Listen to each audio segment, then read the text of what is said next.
زندان میں بہت سے انبیاء بھی رہے، بہت سے معصومین بھی رہے، لیکن چند ہستیوں کا زندان بہت ہی عجیب ہے۔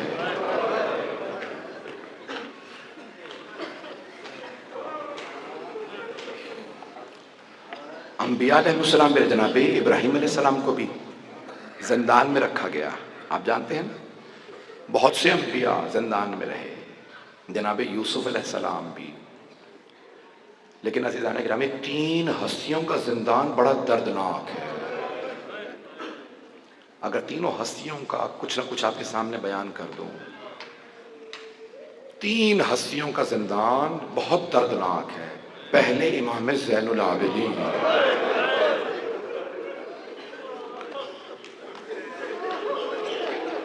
جانتے ہیں کیوں؟ امام کا زندان ایسا تھا، دو طرح کے زندان تھے امام کے، ایک ایسا تھا جس کی چھت نہیں تھی، اسلام آباد سے زیادہ ٹھنڈا ہے دمشق، میں نے پڑھ دیا آپ نے سن لیا، اتنا بڑا امامبر کا، اتنی اونچی چھت ہے، سب کچھ ہے، میں پھر بھی دیکھ رہا ہوں تقریباً سب نے پھر بھی جیکٹ یا کوٹ پہن رکھا ہے کیونکہ سردی ہے۔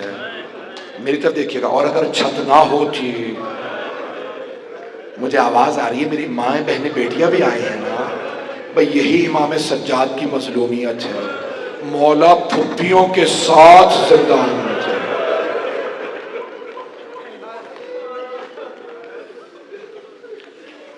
رونے میں بخل نہ کیجیے گا، شب شہادت ہے باب الحوائج کی۔ چوتھے امام کا زندان بڑا دردناک ہے۔ امام کا ایک چاہنے والا، ایک عاشق، دمشق رہنے والا تھا، دمشق کے پاس کہیں رہتا تھا شام میں، ہر سال جب حج پہ آتا تو مدینے جاتا امام کی خدمت میں، مولا آپ کا دیدار کرتا ہوں میری روح تازہ ہو جاتی ہے۔ تو چوتھے امام نے فرمایا، ابراہیم ہر برس آپ آتے ہیں، اگلے برس ہم آپ کے پاس آئیں گے۔ وہ چاہنے والا ایک مرتبہ رونے لگا، مولا زہر نصیب آپ ہمارے گھر تشریف لائیں گے؟ کہا گھر نہیں، تمہارے شہر میں آؤں گا۔ کہا مولا میرے گھر آئیے گا۔ کہا گھر نہیں آ سکوں گا، پتہ نہیں لوگ پہنچ رہے ہیں نہیں پہنچ رہے ہیں۔ مولا نے فرمایا میں گھر نہیں آ سکوں گا۔ کہا مولا اتنی دور آئیں گے پھر بھی میرے گھر نہیں آئیں گے؟ کہا ابراہیم آپ تو مجھے پہچان بھی نہیں سکیں گے۔ میں نے جملہ پڑھ دیا، ابراہیم آپ مجھے پہچان بھی نہیں سکیں گے۔ کہا مولا کیسے ممکن ہے، ایک برس بعد آپ کی زیارت کروں اور پہچان نہ سکوں؟ میں اپنے انداز سے پیش کروں، مولا نے کیا فرمایا؟ مولا نے فرمایا ابراہیم غیرت مندوں پہ بڑے بڑے وقت آ جاتے ہیں، وہ پہچانے نہیں جاتے۔ کہا مولا میں آپ کا ماننے والا ہوں، کیسے ممکن ہے میں آپ کو نہ پہچانوں؟ کہا ابراہیم اگلے برس دیکھیں گے، لیکن ابراہیم بس میری نصیحت یاد رکھیے گا۔ فرمائیے مولا۔ ابراہیم قیدیوں کا تماشا نہ دیکھیے گا۔ میں نے پڑھ دیا، آپ نے سن لیا۔ امام نے فرمایا ابراہیم قیدیوں کا تماشا نہ دیکھیے گا، اگر دیکھ سکے تو سب میری طرف دیکھیے گا، کیونکہ تفصیل کا وقت نہیں ہے، مجھے ساتویں امام کے مصائب کو پڑھنا ہے۔ جب ابراہیم گزر رہے تھے نا زندان کے سامنے سے، اچانک ابراہیم کی نظر پڑی، ایک مرد زمین پہ بیٹھا ہے، ساتھ میں کچھ بیویاں ہیں، بچے ہیں، فوراً آگے بڑھے، زندان کے اس جنگلے سے اندر دیکھنے لگے۔ جب دیکھنے لگے تو چوتھے امام اٹھے، کہا ابراہیم کیا آپ کے مولا نے نہیں کہا تھا قیدیوں کا تماشا نہ دیکھیے گا؟ ابراہیم رونے لگے اور کہنے لگے قیدی ہاں میرے مولا نے فرمایا تھا، آپ کو کیسے معلوم؟ امام نے ایک مرتبہ فرمایا ابراہیم مجھے غور سے دیکھیے۔ ابراہیم نے امام سجاد کو غور سے دیکھا، نہیں پہچان سکے۔ کہا قیدی میں نے آپ کو نہیں پہچانا۔ امام نے کہا ابراہیم دوبارہ دیکھو۔ ابراہیم نے پھر دیکھا کہ ابراہیم ابھی بھی نہیں پہچانا؟ کہ مجھے معاف کر دیجئے، آپ کے چہرے پہ اتنے زخم ہیں، لباس پہ اتنی خاک ہے، امامہ جلا ہوا میں پہچان نہیں پا رہا، آپ کون ہیں؟ امام نے کہا ابراہیم میں تیرا مولا سجاد۔ ایک مرتبہ ابراہیم رونے لگے، کہا مولا اگر دیکھ سکے دیکھے گا، نہیں تو آنکھیں بند کر کے جملے کو سنیے۔ کہا مولا آپ 24 برس کے جوان ہیں، آپ کی داڑھی سفید کیسے ہو؟ کہا ابراہیم میں نے کہا تھا نا غیرت مندوں پہ بڑے بڑے وقت پڑ جاتے ہیں۔ ایک مرتبہ ابراہیم رونے لگے، کہا مولا یہ میرا علاقہ ہے، اگر کوئی حکم ہو میرے لیے مولا اگر فرمائیے کھانا لا دو، شربت لا دوں؟ کہ نہیں ابراہیم ہو سکے تو کچھ چادریں لا دو۔ کہا مولا آپ ابا قبا مانگتے، امامہ مانگتے، کھانا مانگتے، شربت مانگتے، مولا آپ نے چادریں کیوں مانگی؟ کہا ابراہیم میری پھپھیاں میرے ساتھ ہیں۔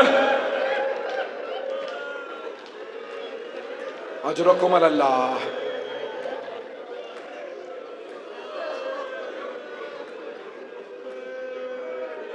اجرکم اللہ۔ بھائی رونے میں بخل نہ کیجیے گا۔ اجرکم اللہ۔ جانتے ہیں دوسری ہستی کون ہے جن کا زندان بڑا سخت ہے؟ خدا کبھی کسی 3.5 برس کی بچی کو زندان میں نہ جانے دے۔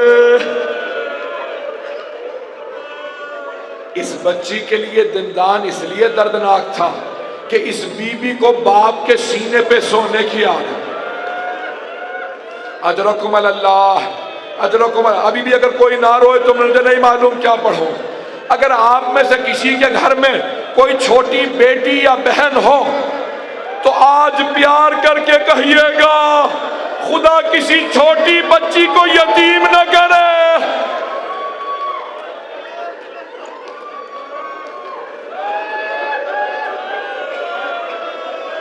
شاید میری کسی بہن سے برداشت نہیں ہوگا۔ میں نے تو ابھی مصائب شروع کیا ہے، شاید مجھے مختصر کرنا پڑ جائے۔ آئیں بھائی میں ہاتھ جوڑ کے کہہ رہا ہوں تیسری ہستی کون ہے؟ تیسری ہستی امام موسیٰ کاظم، جن کے 18 جوان بیٹے، 19 بیٹیاں مدینے میں تھیں۔ کئی لوگ پوچھتے ہیں مولا کے بیٹوں نے کیوں نہیں جنگ کی؟ 7ویں امام کہتے تھے ابھی کربلا کا غم ٹھنڈا نہیں ہوا، میرے بیٹوں جنگ نہ کرنا، یہ سب کے سب آل محمد کے خون کے دشمن ہیں، یہ سادات کی نسل ختم کر دیں گے۔ اجرکم اللہ۔ اجرکم اللہ۔ بھائی رونے میں بخل نہ کیجیے گا۔ میں بتاؤں آپ کو دردناک زندان کیسا تھا، سننا برداشت کریں گے؟ اگر دیکھ سکے نہیں تو آنکھیں بند کر کے تصور کیجئے گا۔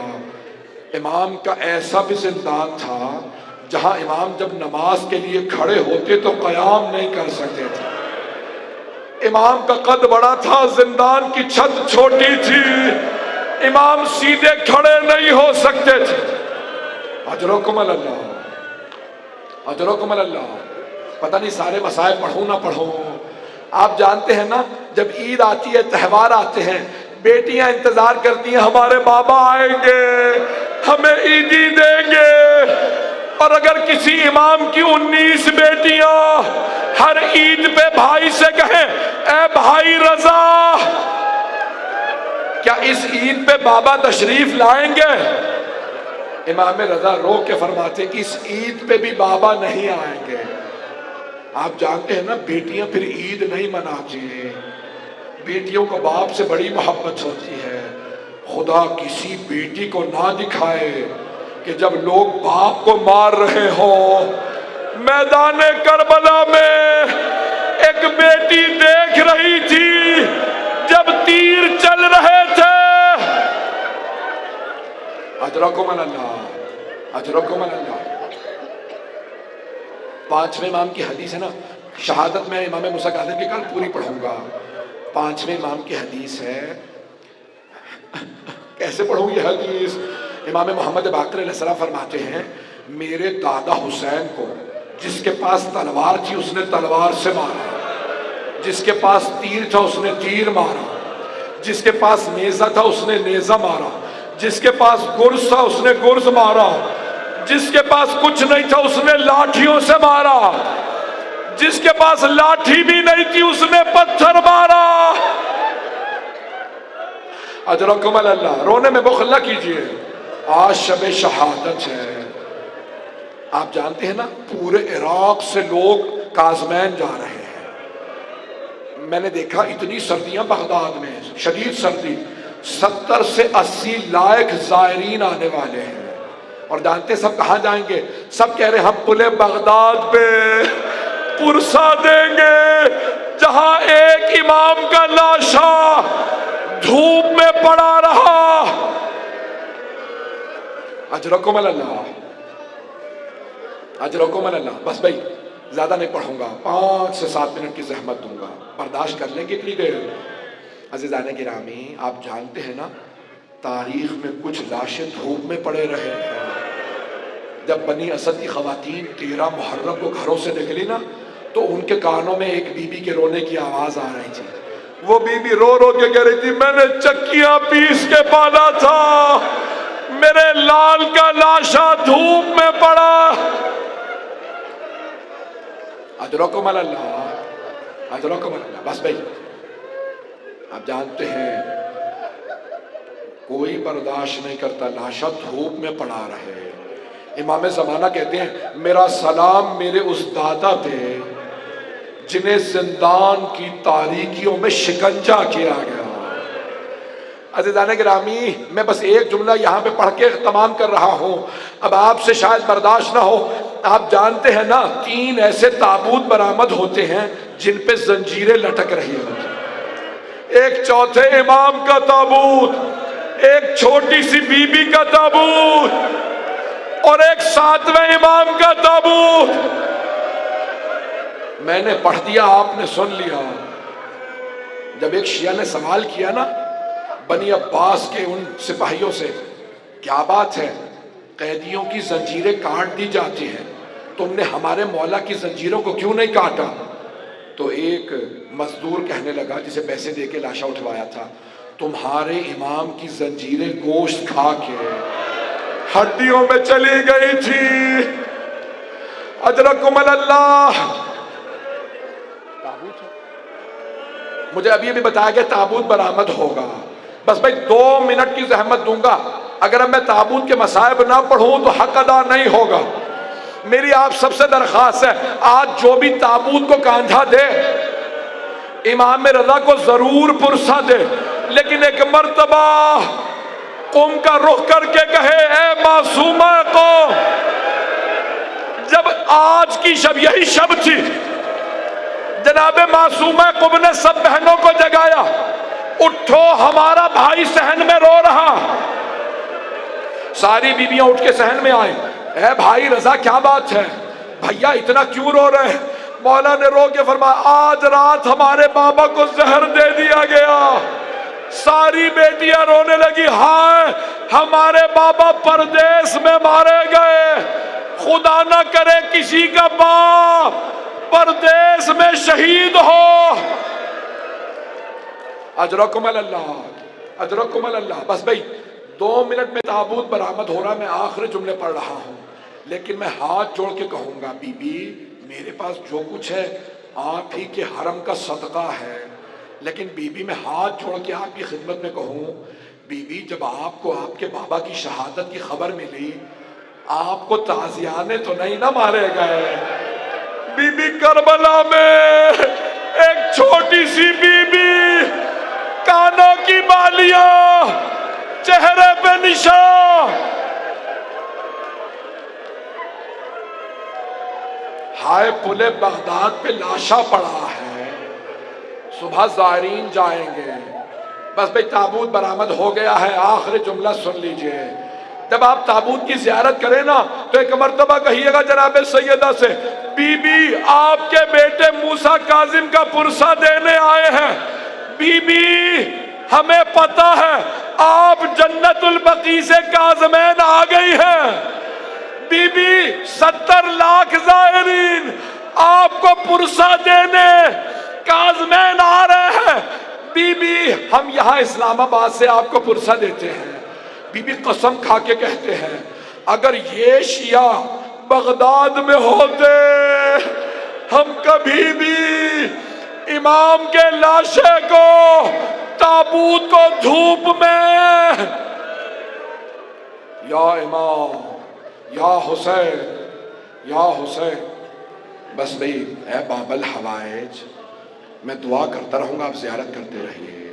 میں بھی دیکھ رہا تھا چند دن پہلے ایک کلپ تھا ایک چھوٹی سی بچی کا، بال بکھرے ہوئے ہیں، چہرے پہ آنسو ہیں، رو رو کے کہہ رہی ہے او مسلمانوں ہم مسلمان ہیں، او مسلمانوں ہم پہ رحم کھاؤ، ہم مسلمان ہیں. میں بار بار جب وہ کلپ دیکھتا ہوں مجھے جناب سکینہ یاد آتی ہے. بی بی رو رو کے کہتی تھی او مسلمانوں ہم آل رسول ہیں. پروردگارہ پاکستان پہ رحم فرما، ماتم کرتے جائیں. میں دعا مانگ رہا ہوں، باب الحوائج کا، باب الحوائج کا تابوت ہے. پروردگارہ اس وقت عراق میں حالات خراب ہیں، ایران میں، افغانستان میں، کشمیر میں، ہندوستان میں مسلمانوں کے حالات خراب ہیں، یمن میں، بحرین میں، افریقہ میں. پروردگارہ سب پہ رحم فرما. پروردگارہ ہمیں زندگی میں بار بار باب الحوائج کی زیارت نصیب فرما، آخرت میں ان کی شفاعت نصیب فرما. یا حسین، یا حسین.